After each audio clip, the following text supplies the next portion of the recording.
Messieurs, dames, bonjour. Monsieur Ducot, nous allons commencer le cours sur les outils d'analyse technique dans quelques instants. Tout d'abord, première question d'usage, est-ce que vous m'entendez? Est-ce que vous voyez mon écran? Alors pour me répondre, c'est simple, vous avez un chat qui doit se trouver en haut à droite de votre écran. Il doit y avoir une flèche rouge ou un trait rouge. Si vous cliquez là-bas, vous avez la possibilité de communiquer avec moi. D'ailleurs, vous pourrez poser des questions pendant le cours si vous avez des questions. Est-ce que vous m'entendez? Est-ce que vous voyez mon écran? Est-ce qu'il y a quelqu'un qui peut répondre à cette question? Je vous envoie peut-être un petit hello. Peut-être ça va vous aider. Vous repérez pas le chat? Bon, on va attendre une petite poignée de secondes que les retardataires puissent se connecter et on commence juste après. J'espère que d'ici là, vous aurez trouvé le chat pour communiquer avec moi. À tout de suite. Monsieur Boukari, très bien, vous avez trouvé le chat. Vous m'entendez? Vous voyez l'écran? Il n'y a pas de souci, on est d'accord? Juste oui, tout est OK, ça me suffit, hein. Merci Patrick, on revient tout de suite dans 10-20 secondes, on commence le cours. Alors rebonjour à tous et à toutes, nous allons commencer le cours sur les outils d'analyse technique. Alors évidemment, qu'est-ce que c'est que les outils d'analyse technique? Merci pour vos réponses. On va commencer dans pas longtemps. Voilà. Alors qu'est-ce que c'est que les outils d'analyse technique? Ce sont en fait des moyens qui sont mis à notre disposition pour interpréter, essayer de prévoir ce que pourrait faire le produit sur lequel nous allons travailler. Et, évidemment, c'est pas une certitude absolue, mais ça va quand même, on va dire, éliminer pas mal de fausses pistes et vous permettre de, on va dire, de prendre à un moment donné les bonnes décisions. Alors, on va, si vous voulez, on travaille sur le CAC aujourd'hui, ça vous va? France 40. On fait France 40, ouvrir graphique. Déjà, je vous montre un peu comment on programme le graphique. Là, on va sur le graphique, on fait clic droit dedans, propriété. Là, on va mettre les couleurs. Je mets à ma sauce, hein, le kaki ici pour le fond, le noir pour le texte. La gris, on l'a mis en kaki, comme ça elle disparaît. La barre haussière en bleu. La barre baissière en rouge. La bougie ici haussière, le même bleu. Et la bougie baissière, le même rouge. Le reste, on touche pas, on fait juste OK, voilà. À partir de là, on va pouvoir mettre ici le cours. On va se mettre en bougie japonaise. On va se mettre en daily. Et on va grossir un peu le trait. Voilà, on va écarter le graphique du bord droit, comme ça on le voit un peu mieux. Et voilà, on a notre graphique qui est devant nous et qui va nous permettre de pouvoir commencer à travailler sur l'interprétation de l'évolution des cours. Alors, qu'est-ce qu'on fait en premier lieu? La première des choses qu'on fait, c'est d'abord de mettre en place les couloirs, ok. Ensuite, les résistances, les supports. Et à partir de là, une fois qu'on a mis ça, on va commencer à rajouter d'autres éléments de réponse à notre analyse technique en allant dans l'insertion. Mais on va commencer déjà par ça. D'accord? Alors, comment on fait pour trouver le couloir? On se met ici, dessiner un canal équidistant, je clique dessus. Voilà, on a déjà ici, on va dire, un premier couloir qui pourrait peut-être faire l'affaire. Voilà, comme ça ici. Voilà, on va peut-être le prendre d'ailleurs, peut-être pas ici, mais on va prendre peut-être le début ici du couloir. Voilà. OK. Là, ici, on va remonter là. Vous voyez? Et là, on s'aperçoit d'une chose, c'est qu'on était dans un. Alors, on n'est pas obligé de prendre les excès si on veut, hein. On peut prendre ici que les cours, mais on va quand même prendre l'excès parce que même l'excès, vous voyez, est en train de le casser. Et là, c'est quand même assez important. On va revenir là-dessus tout à l'heure. Vous allez voir, c'est quand même assez important ce qu'on est en train de faire là sur ce graphique. Vous voyez? On va faire comme ça. On a déjà donc ce couloir qui est bien défini, dans lequel on évoluait depuis un petit moment. Bien une belle baisse, belle reprise, hein. On a eu des chiffres aujourd'hui au niveau de l'inflation américaine qui ont montré qu'il y avait une petite diminution, un peu mieux que prévu. Ben, ça nous a permis d'aller chercher encore plus haut. Alors ensuite, on va prendre les barres horizontales et on va mettre les supports et les résistances. Alors ici, évidemment, on aurait pu le mettre jusque-là, vous voyez, parce que ça, c'est un peu la même chose. Ces deux-là, on peut peut-être chercher, voilà. On va pas tout à fait le chercher, on va garder celui-ci, c'est pas grave. D'accord? On va garder aussi ici, vous voyez, là, c'est quand même un support assez important. On va garder ici, en termes de résistance, ici, évidemment. Là, ouais, on peut aussi mettre cela là, ici. On va plutôt prendre ici, voilà. On va plutôt prendre ici. Et ça prend 1, 2, 3, 4, voilà. On va garder ça. On va pas en rajouter plus. On pourrait rajouter encore ici, vous voyez, là, celui-là, par exemple. C'est même, on va même le garder parce que ouais, il est assez important dans la mesure où on voit bien que c'est peut-être le premier objectif de cette cassure qu'on a eu ici, parce que c'est une belle cassure, hein. Le fait de casser le couloir qui est ici, c'est quand même un sacré signe de hausse. Alors, normalement, j'ai envie de dire que ça doit ramener sur ces niveaux-là, 7400. Et peut-être par excès revenir chercher, titiller les 7005. On va voir. Il y aura peut-être, je dis pas que ça sera linéaire, mais ça sera un truc à regarder. On va dans insertion. Maintenant qu'on a fait ça, on se met sur indicateur, on descend sur trend, Bollinger Band. Là, je vous laisse le temps de regarder comment je suis arrivé ici.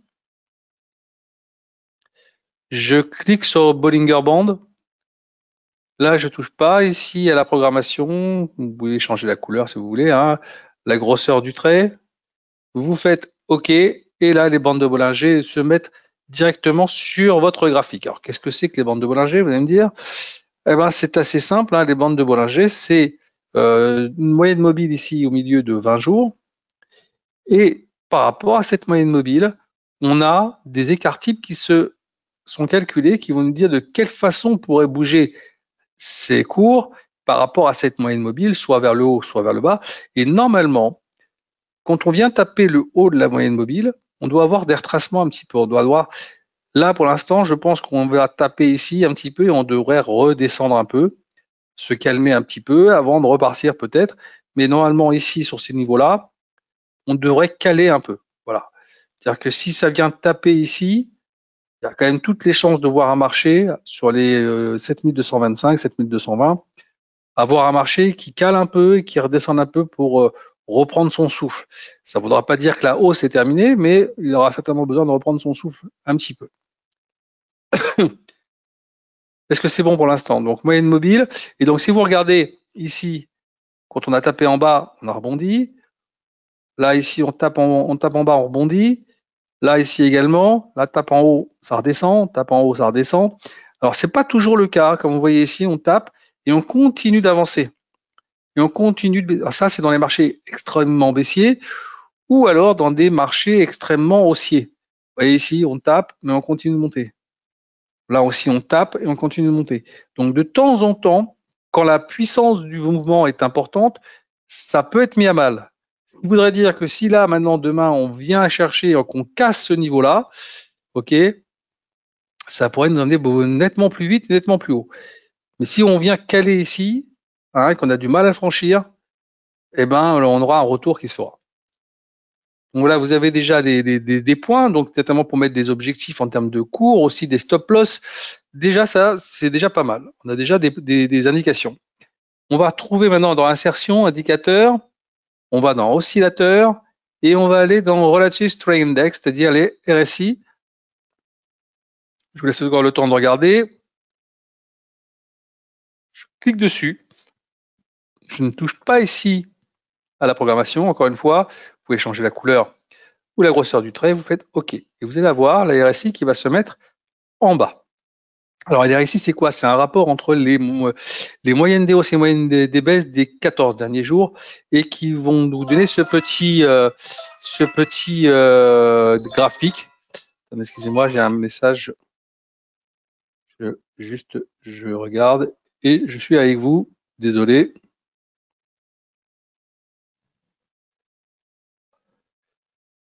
Voilà. Donc, il va nous donner ici la possibilité de savoir de quelle façon le marché, quelle force il a en fait. Et quand il vient taper les 70 ou aller au-dessus, alors on peut se dire qu'on est en surachat. Si on vient taper les 30 ou en dessous, on est en survente. Et là, généralement, depuis, on va regarder ça tout de suite, on va mettre un petit trait, vous allez voir, depuis pas mal de temps, regardez, on n'a quand même pas dépassé ce niveau-là depuis, voilà, donc les 70 à peu près. On ne les dépasse pas depuis, allez, depuis février. Depuis février, c'est un cap.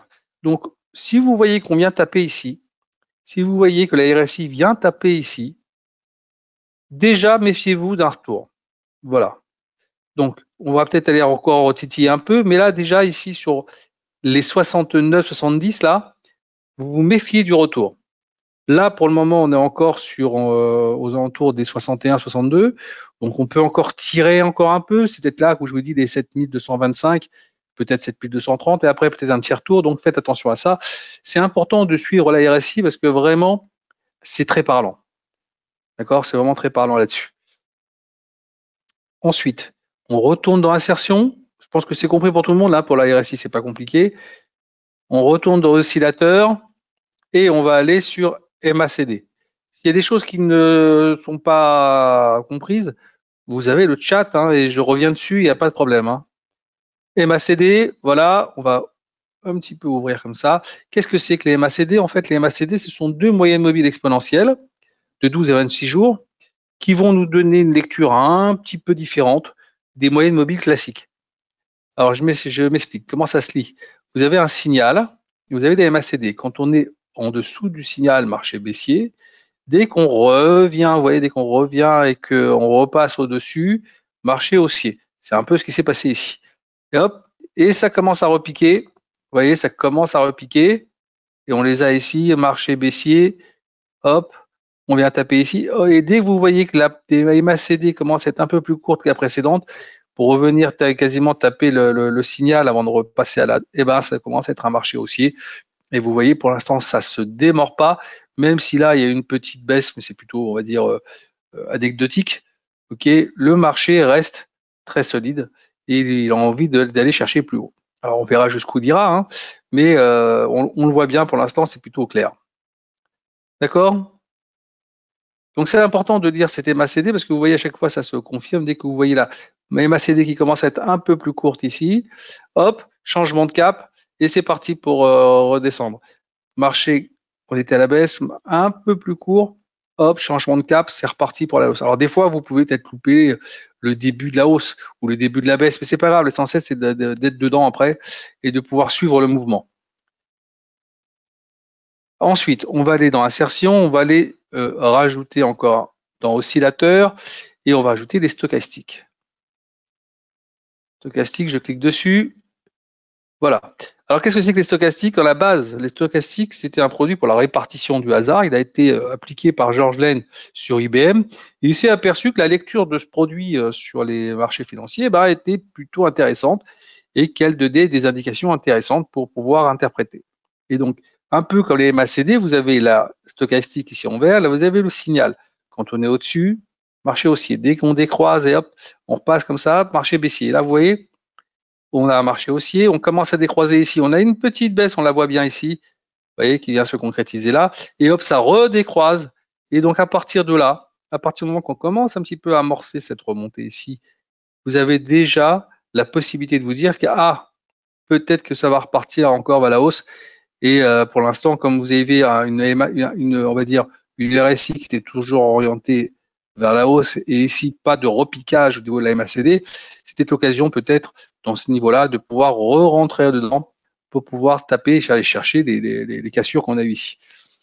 Et je mets de côté tout ce qui est macroéconomie, hein, juste on peut toujours dire que c'est à cause de la macro que le chiffre était un peu meilleur. C'est parti. Mais généralement, ça vient coller, bizarrement, ça vient coller à tous les graphiques qu'on fait et la macro colle complètement. Donc, ça ne veut pas dire qu'il faut la mettre de côté, mais il faut quand même, tout en la regardant, vous baser essentiellement sur le graphique. C'est à mon avis et à mon sens ce qu'il y a de mieux. Alors là, on a bien vu, donc marché pour l'instant haussier. Dès que vous allez voir qu'on aura ce petit mouvement d'arrondi qui se mettra en place, attention, ça sera peut-être le signal avec une MACD plus courte qui pourrait peut-être nous redonner un petit signal de changement de cap. Ou alors, je vous dis, on viendra flirter ici avec la RSI ici aux alentours des 70. Ça sera peut-être l'occasion de vous dire, on est arrivé au top du rebond pour l'instant. On peut attendre une petite correction. Alors là, maintenant, on a mis déjà pas mal de choses. Tout à l'heure, je vous ai parlé, quand on a mis tous les supports à résistance, je vous ai parlé de Fibonacci. Donc, on va aller tout de suite chercher Fibonacci. C'est ici. Je clique dessus. Vous voyez sur ma souris. Là, j'ai des petites parallèles horizontales. Donc, je vais prendre ici le haut du train. On va le prendre ici. Vous voyez, et je vais le descendre jusque là. Voilà, sur le bas. Et vous voyez quand même que quasiment toutes les lignes qu'on a tracées tout à l'heure sont incorporées à ce Fibonacci. Vous voyez, là, je les enlève parce qu'elles sont quasiment toutes dedans. Sauf celle-là, on la laisse. Celle-ci, évidemment, on l'enlève. Et là, vous avez tous les objectifs, tous les retracements possibles, ok, qui pourraient être intéressants à aller chercher. Et ça vous donne des objectifs. Ça vous donne des stop loss à mettre en place, des take profits à mettre en place. Ça, c'est important. Ok, vous avez compris comment ça se passe, hein. On a pris ici le début quasiment du trend baissier. On l'a déplacé ici jusque-là, en gardant le clic gauche enfoncé. Une fois qu'on est arrivé sur le bas, on lâche, toutes les lignes se mettent en place et vous avez toutes les lignes qui se mettent sur votre graphique. Ok? Quand vous avez fait ça, tout à l'heure on a parlé des MACD avec les moyennes mobiles, on va aller chercher ces fameuses moyennes mobiles. Hein, il y en a en fait 3 qu'il faut garder en ligne de mire, surtout que vous avez déjà celle de 20 jours par la bande de Bollinger. Donc il y a la 200 jours qu'il faut mettre en place. Donc la 200 jours, elle est là. Donc ça serait peut-être un objectif à aller chercher. Vous avez ensuite, tac, tac, tac, moving average, la moyenne mobile des 100 jours. On va lui changer de couleur, évidemment, hein. On va lui mettre un petit bleu, comme ça. Eh ben, on est quasiment pile poil dessus, vous voyez. La 200 jours, elle est là, la 100 jours, elle est là. On est en train de titiller à la 100 jours. Pile poil. Et c'est en plus le haut de la bande de Bollinger. Ah, ça pourrait peut-être un peu caler quand même sur ces niveaux-là, quand même. Ça pourrait peut-être un peu freiner. On va voir un peu si la force de cet achat, des achats qu'on a aujourd'hui, ça se confirme. Aussi là, on va dans Trend, Moving Average. Alors la dernière qu'il faut mettre en place, évidemment, c'est la 50 jours. Alors ce que je vous ai fait voir, la 50, 100 et 200, ce sont les 3 moyennes mobiles que quasiment tous les traders professionnels regardent et se focalisent un peu sur leur évolution. Voilà. Et là, vous voyez, on était ici, on passe au-dessus, on ouvre au-dessus, vous voyez, sur cette dernière bougie. C'était déjà un bon signal, d'un bon support, d'une bonne consolidation ici. Et derrière, hop, c'est parti. C'est pas mal quand même. Et là, on est entre la 50 et la 100 et il y a peut-être l'objectif d'aller chercher la 200 jours. D'ailleurs, que la 200 jours, vous voyez, elle se confond avec le retracement Fibo des 61,8. Donc, ce 61,8, j'ai envie de vous dire, il sera quand même compliqué à casser dans un premier temps. Est-ce que vous avez des questions ou tout est clair pour l'instant? Alors, quand vous avez fini ça, pour éviter à chaque fois de les refaire, vos graphiques, hein, vous allez ici, enregistrer le graphique. Vous marquez ici France 40 ou CAC 40, comme vous voulez, vous sauvez. Vous allez avoir ici dans votre lexique tous les produits que vous avez enregistrés et vous aurez des onglets qui vont être là donc pour aller d'un à l'autre à chaque fois pour aller par exemple sur le gold. Ensuite, on revient sur le France 40 et ainsi de suite. Ça vous permettra de pouvoir les utiliser quand vous avez envie et pas à chaque fois les refaire. Ça, c'est important. Pas d'autres questions? Alors évidemment, il y a plein d'autres produits, hein. Vous pouvez me dire pourquoi on ne fait pas Ishimoku, pourquoi on ne met pas d'autres problèmes, Alligator ou d'autres trucs, mais il ne faut pas trop charger votre graphique, sinon après vous n'allez plus rien comprendre. Et utilisez quand même des produits que vous maîtrisez, que vous comprenez, que vous suivez. Parce que si vous en rajoutez trop, après, ça ne le fera pas. Là, au moins, c'est cohérent. Tout ce que je viens de vous dire, c'est des choses qui sont cohérentes, qui tiennent la route. Vous pouvez regarder et vous verrez que c'est plutôt pas mal. OK? Je vous attends pour les prochains webinaires. Le prochain, d'ailleurs, aura lieu jeudi avec le money management. C'est très important. Venez nombreux. À bientôt.